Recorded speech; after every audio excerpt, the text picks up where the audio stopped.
আসসালামু আলাইকুম রহমতুল্লাহ। দীর্ঘ ১ বছর পর বন্ধুদের সাথে একত্রিত হওয়া।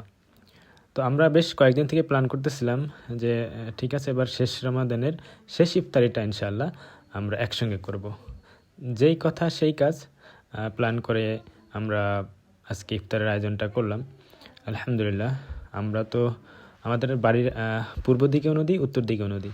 তো নদী দেখে দেখে বড় হয়েছে এবং নদীর সাথে যে আমাদের একটা সম্পর্ক, এটা অনেক ছোটোবেলা থেকেই একটা সম্পর্ক খুব ভালো লাগে। নদীর পরিবেশগুলো, নদীতে গোসল করা, বেড়ে ওঠা, তো নদীর সাথে আমাদের একটা খুব গভীর সম্পর্ক। তো আমরা কোনো কিছু আয়োজন করলে নদীতে গিয়েই আয়োজন করি। তো এবারও সেই একই, নদীতে গিয়ে চরের মধ্যে বালুর উপরে সবাই মিলে বসে ইফতারি করা। তো আপনারা জানেন আমার একটা ২টা ক্যাফে আছে। তো আমার ক্যাফের মেন আইটেম হলো দই চিড়া কলা। তো বন্ধুরা বলল ঠিক আছে, তাহলে দই চিড়া কলা দিয়ে ইফতারটা করা হোক। আমি বললাম ঠিক আছে।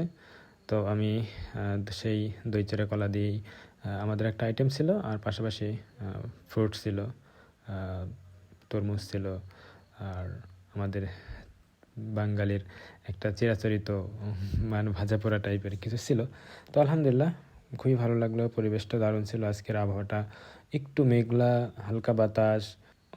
মানে সত্যি বলতে এরকম আবহাওয়া থাকলে নদীতে গেলে যে এতটা ভালো লাগে, তো সেই ভালো লাগাটা সাথে সবাই মিলে একসঙ্গে ইফতার করাটা দারুণ উপভোগ করলাম। খুবই ভালো লাগলো। দেখা হবে বন্ধু আবার ইনশাল্লাহ ১ বছর পর।